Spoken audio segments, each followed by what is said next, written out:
போற, பேசாம ஒரு கம்பெனிக்கு 10,000 சம்பளத்துக்கு போயிரு அப்படின்னு சொன்னாரு.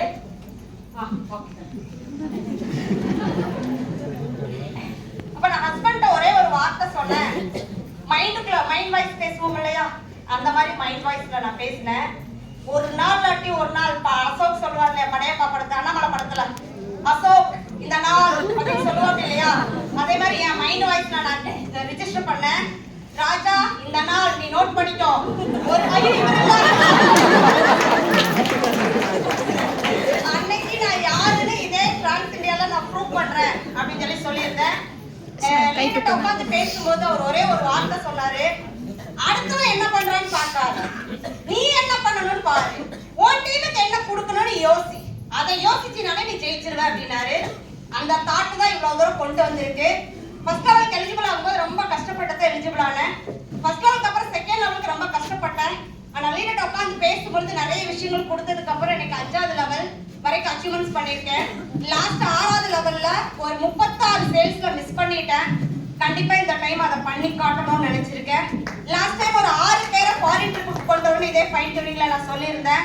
அதுல ஒருத்தர பிரான்ஸும் 3 பேர்த்த தாய்லாந்தும் அச்சீவ் பண்ண வச்சிருக்கேன்.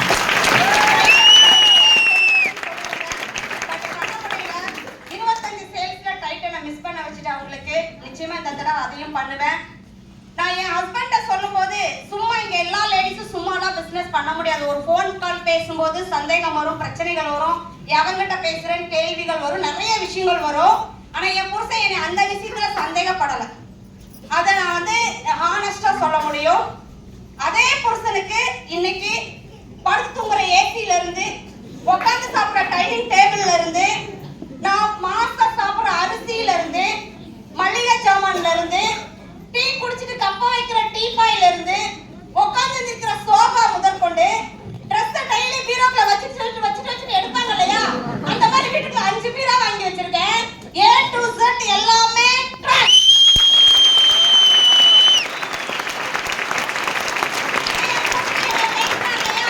நீ அங்க போய் என்ன கிழிச்ச, என்ன பண்ணுங்க, ஒண்ணுமே கிடைக்கல அப்படின்னு பேசினார் இல்லையா.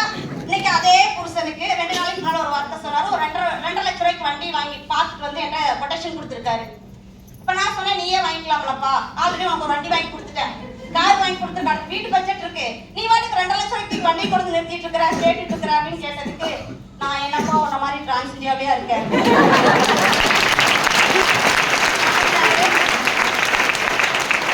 எந்த இடத்துல ஒருத்தவங்க நம்மளை அவமானப்படுத்துறாங்களோ, நம்மளை யாரோ ஒருத்தரை இக்னோர் பண்ணிட்டு போறாங்களோ அவங்க கிட்ட தாங்க நம்ம ஜெயிச்சுட்டாங்க.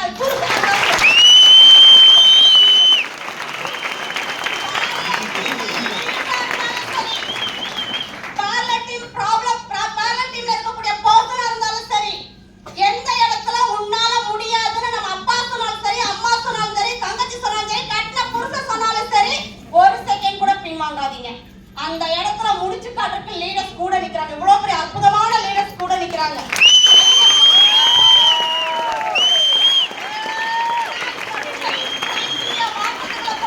ஒரே ஒரு காரணம் தான், உங்களோட உயரமான இடத்துல உட்கார வைக்கிறதுக்கு மட்டும். அதை மட்டும் மறந்துடாதீங்க. என்ன ஸ்ட்ரகிள்ஸ் வந்தாலும் ஃபேஸ் பண்ணிருங்க. Wish you all the best. Thank you.